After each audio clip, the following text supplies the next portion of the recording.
एक ऐसी अभिनेत्री जिसने बॉलीवुड को ग्लैमरस का मतलब समझाया। एक ऐसी अभिनेत्री जिसने बॉलीवुड की हीरोइंस का रूप बदल कर रख दिया।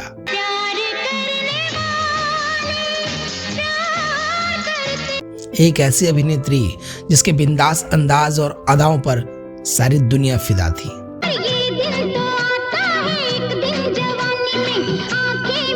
लेकिन असल जिंदगी में वो जिंदगी भर प्यार के लिए तरसती रही।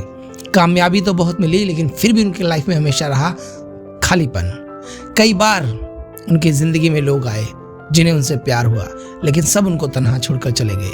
जी हाँ, हम बात कर रहे हैं बॉलीवुड की सबसे ग्लैमरस हीरोइन परवीन बॉबी की। दोस्तों, परवीन बॉबी का जन्म 4 अप्रैल 1949 को गुजरात के जूनागढ़ में हुआ था।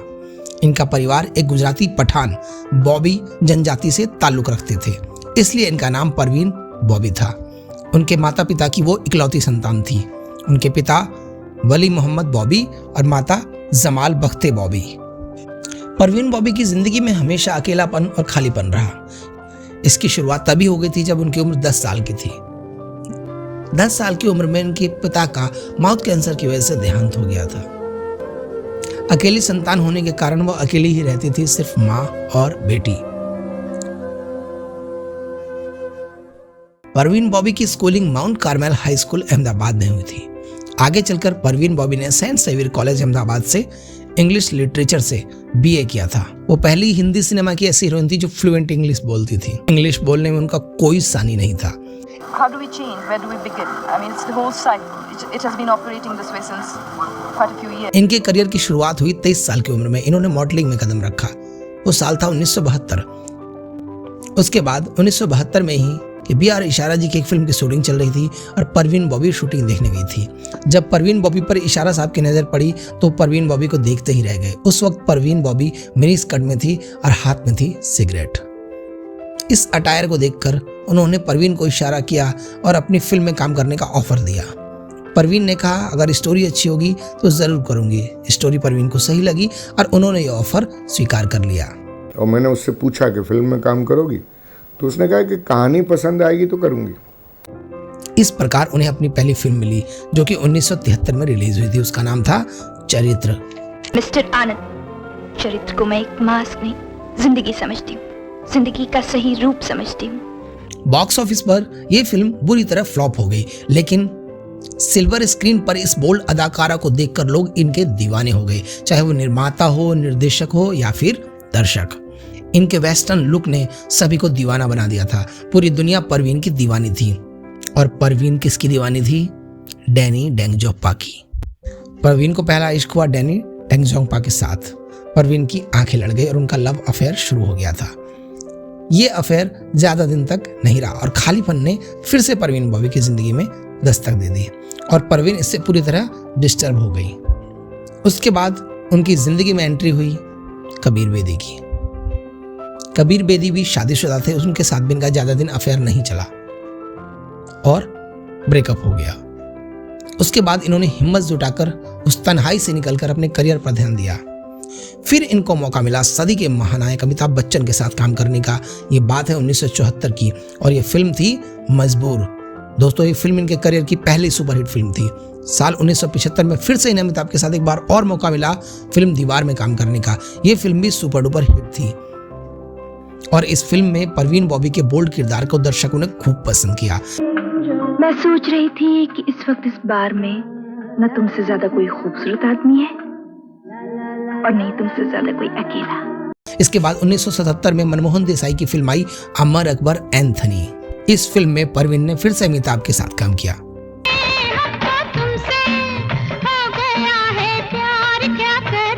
और इसी बीच में इन्होंने काला पत्थर और सुहाग में शशि कपूर के साथ भी काम किया। ये फिल्में भी हिट थी।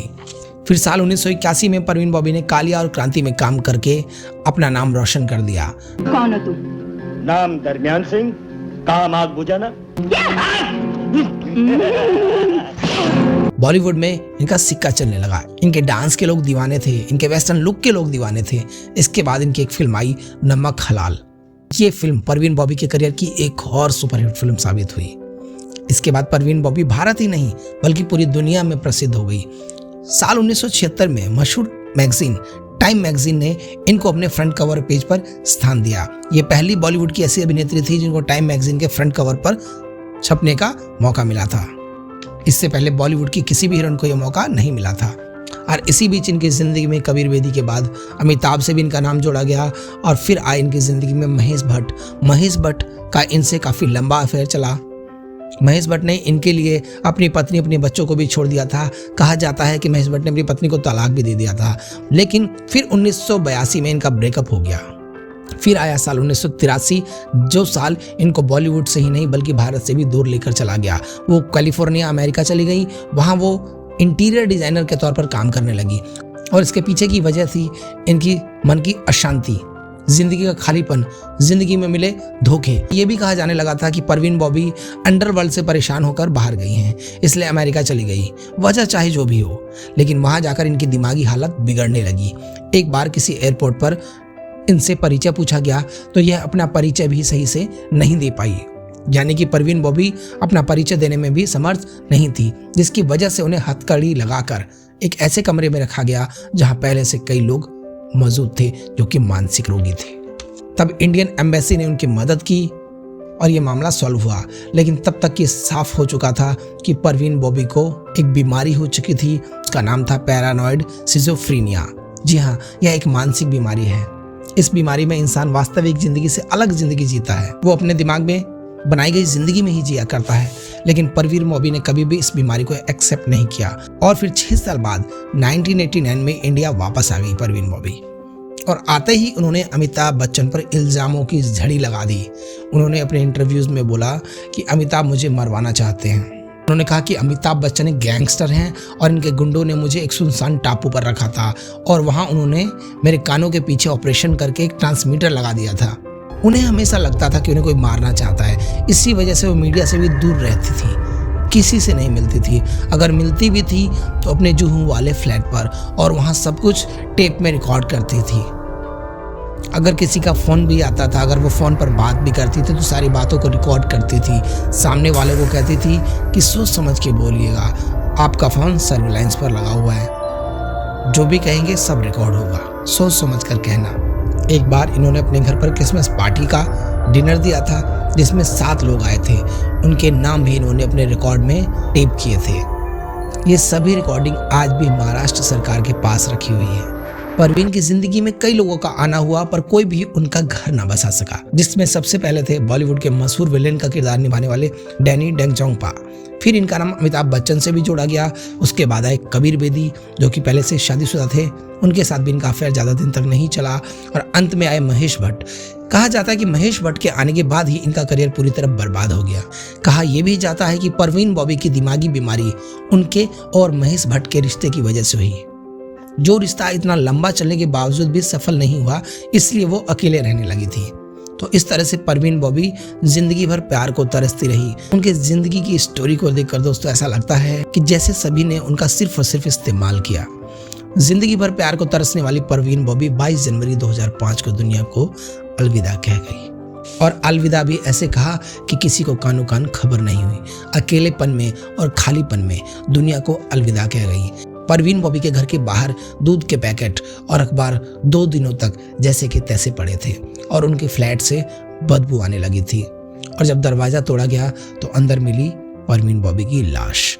उनकी मौत का कारण था उनकी किडनी और शरीर के कई अंगों का काम न करना। परवीन बॉबी डायबिटीज़ और गैंग्रीन से भी पीड़ित थी, जिनके कारण वो कहीं आ जा नहीं पाती थी। उनका एक पैर भी सड़ चुका था। इस तरह परेशान होकर आखिर में उन्होंने एक बंद कमरे में दुनिया को अलविदा कहा, जिसका किसी को पता नहीं चला। कहा जाता है कि पोस्टमार्टम रिपोर्ट में पता चला कि उनकी लाश 2 दिन पुरानी थी, यानी कि उनकी मौत 20 जनवरी 2005 को हुई थी और उनकी लाश 22 जनवरी 2005 को मिली।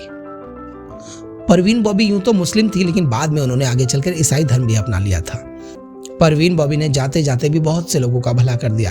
परवीन बॉबी ने जीते जी ही अपनी वसीयत बना रखी थी, जिसमें इनकी कुल संपत्ति में से 70% गरीबों में बांटी गई, 20% पठानों की बाबी ट्राइब को दिया गया, जिस बाबी ट्राइब से ताल्लुकात रखती थी, और बाकी का 10% हिस्सा गरीब ईसाइयों में बांटा गया।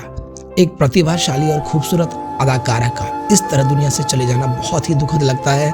लेकिन दोस्तों ये इस फिल्म इंडस्ट्री का सत्य है और इस सत्य को कभी भी नकारा नहीं जा सकता कि जब भी किसी का सूरज चढ़ता है तो सब उसको सलाम करते हैं और जब उसका सूरज ढलने लगता है तो कोई उसके आसपास भी नहीं होता। दोस्तों बॉलीवुड की उस महान अभिनेत्री को जिसने बॉलीवुड की हीरोइंस को बताया कि ग्लैमर क्या होता है, जिसने भारत ही नहीं बल्कि विश्व स्तर पर भारतीय हीरोइंस को पहचान दिलाई, टाइम मैगजीन की फ्रंट कवर पर छपने वाली पहली हीरोइन अभिनेत्री परवीन बाबी को हम सलाम करते हैं और ईश्वर से कामना करते हैं कि जहां भी हो उनकी आत्मा को शांति दे।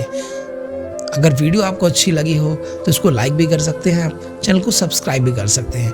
मिलेंगे फिर अगली वीडियो में किसी और स्टोरी के साथ, तब तक के लिए नमस्कार, जय हिंद।